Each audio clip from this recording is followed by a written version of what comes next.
A Casa na Floresta. Quando eu tinha 18 anos, meus amigos e eu decidimos passar um fim de semana em uma cabana isolada na floresta. A ideia era desconectar, curtir a natureza e nos divertir. A cabana era simples, sem eletricidade ou sinal de celular, mas era aconchegante. Chegamos no final da tarde e, após nos instalarmos, acendemos uma fogueira e começamos a contar histórias de terror. O que não sabíamos é que viveríamos uma. Na primeira noite, eu acordei no meio da madrugada. Algo estava errado. Havia um silêncio estranho, como se a floresta estivesse segurando a respiração. Decidi sair para investigar. Enquanto caminhava em direção à fogueira apagada, ouvi um som de passos secos vindo da floresta. Pensei que fosse um animal, mas os passos eram lentos e pesados demais. De repente, vi uma figura entre as árvores. Parecia humana, mas havia algo de errado. Seus movimentos eram desajeitados e seus olhos brilhavam com um brilho sobrenatural. Fiquei paralisado, incapaz de me mover. A figura parou e olhou diretamente para mim. Seu rosto era uma máscara de terror, com uma expressão de dor e raiva. Corri de volta para a cabana e tranquei a porta.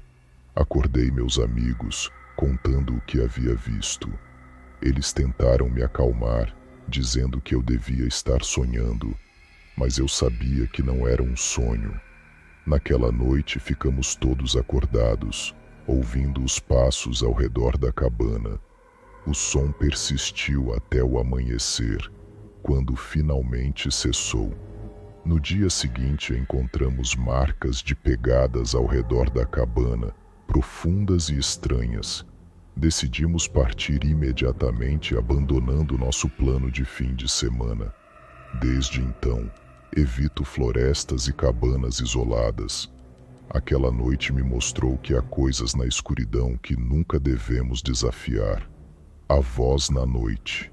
Eu sempre fui cético em relação a fenômenos sobrenaturais, mas uma experiência me fez repensar tudo. Estava sozinho em casa numa noite de sexta-feira, aproveitando um raro momento de descanso. Era uma casa antiga, com madeira que rangia e paredes que pareciam sussurrar histórias de tempos passados. Enquanto assistia a um filme, ouvi um som vindo do andar de cima. Parecia uma voz, baixa e distante. Desliguei a TV e prestei atenção. A voz continuava, como se alguém estivesse falando em um sussurro constante. Decidi investigar, pensando que talvez fosse uma televisão ou rádio ligado. Subi as escadas lentamente, cada degrau rangendo sob meus pés. Quando cheguei ao corredor, a voz ficou mais clara, mas ainda não conseguia entender as palavras. Fui em direção ao meu quarto, de onde parecia vir o som. Abri a porta e a voz parou abruptamente. Olhei ao redor, mas não havia nada. Voltei para a sala, tentando ignorar o ocorrido. Mas então, a voz voltou, desta vez mais alta e clara. Era uma mulher, falando em um tom desesperado. Ajude-me, por favor, ajude-me. Sentia meu coração acelerar. Peguei meu celular e liguei para um amigo, pedindo que viesse imediatamente. Enquanto esperava, a voz continuava, ecoando pela casa. Fui para a cozinha, tentando me afastar do som, mas ele me seguia, como se estivesse dentro da minha cabeça. Finalmente meu amigo chegou e eu contei a ele o que estava acontecendo. Ele sugeriu que fizéssemos uma busca pela casa. Subimos juntos e começamos a procurar em cada quarto, mas não encontramos nada. Então, decidimos ir ao sótão, um lugar que raramente visitávamos. Lá, entre caixas de coisas antigas, encontramos um velho gravador. Ele estava ligado, repetindo a mesma mensagem. Ajude-me, por favor, Ajude-me.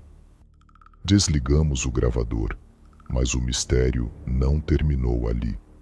Descobrimos que a casa tinha pertencido a uma mulher que havia desaparecido há décadas.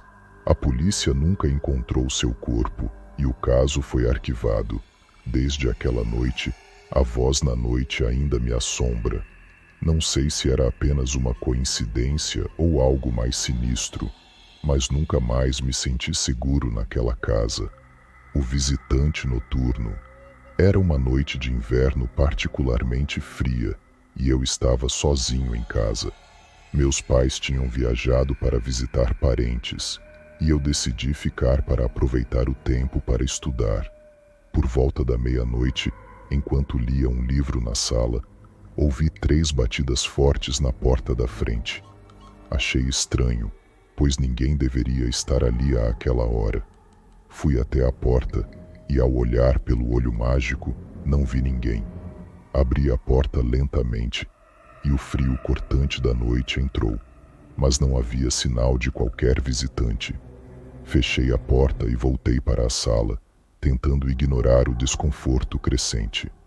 Poucos minutos depois, ouvi as batidas novamente, desta vez na janela da cozinha. Fui até lá, mas novamente não havia ninguém.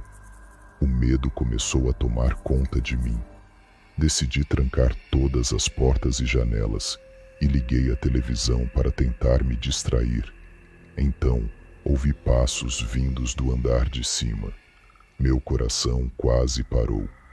Peguei um bastão de beisebol que estava perto da porta e comecei a subir as escadas, com cada passo ficando mais pesado.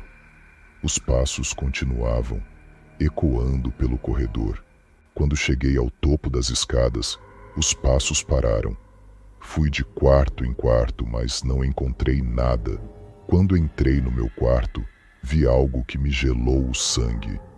Escrito no espelho com algo que parecia sangue, estavam as palavras: "Estou aqui". Saí correndo da casa e fui direto para a casa dos meus vizinhos, chamando a polícia. Quando os policiais chegaram e investigaram a casa, não encontraram nada nem ninguém.